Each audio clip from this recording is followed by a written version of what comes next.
ও জামাত এটা ইমানের জামাত। কিসের জামাত? এটা কোনো রাজনীতির জামাত, এটা ইমানের জামাত।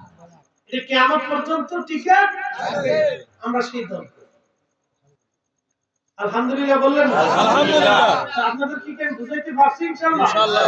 আল্লাহ আমাদের কবুল করুক, সকলে বলেন আমিন। না আমরা কোন রাজনৈতিক দল নিয়ে আমার মাথা ব্যথা। অনেকে বলে থাকে হুজুর আপনি ওই চিন্তা আমার মাথা নাই, ওইটা আজকে আছে কালকে না।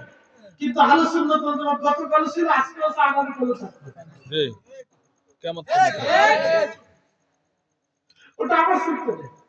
পাকিস্তান পিরিয়ডে বিএনপি আওয়ামী লীগ এই সমস্ত এগুলো আমরা অন্য আনুষ্ঠানিক কিছু ছিল না, ছিল না। এগুলো ছিল না। এরপরে আসছে আবার বাংলাদেশ 100 বছর পরে নাও থাকতো না। কি বিশ্বাস করেন না? বাংলাদেশের স্বাধীনতা নাও থাকতে পারে, কোন দেশ এই স্বাধীনতা হরণ করে নিয়ে যেতে পারে, অথবা এই দেশ বড় হয়ে আরো কয়েকটা প্রদেশে বড় হইতেও পারে। কথা ঠিক আছে না? হতেও পারে, এটা আল্লাহর ইচ্ছা। বিভিন্ন রাজনৈতিক দল 100 বছর পরে নাও থাকবে, কিন্তু আহলে সুন্নাত ওয়াল জামাত ঈমানের জামাত, এটা কিয়ামত পর্যন্ত থাকবে। একসাথে বলবেন আল্লাহু আকবার।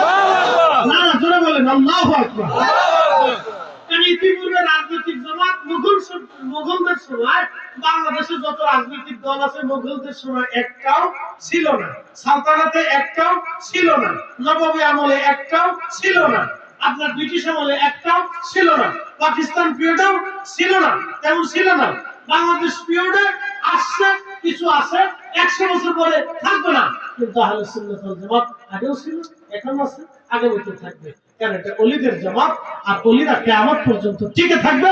আল্লাহর ওয়াদা, আল্লাহ আমাদেরকে সেই পথেই কবুল করুক, সকলে বলেন আমিন। আসেন নবীজিকে দাঁড়ায় সালাম জানাই, ইয়া নবী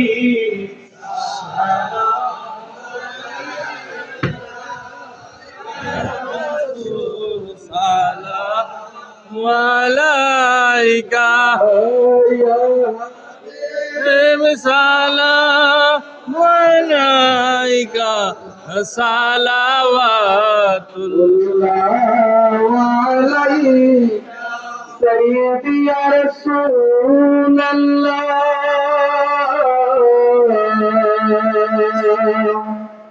ওয়া ইয়া হাবিবাল্লাহ।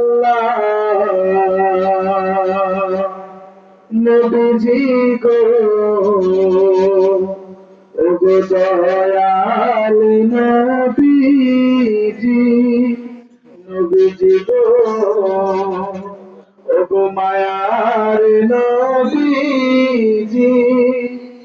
আমাদের মরণ কালে আপনাকে শিয়রে পেলে থাকিবে না মরণ যন্ত্রণা, এই শুধুই মোদের বাসনা।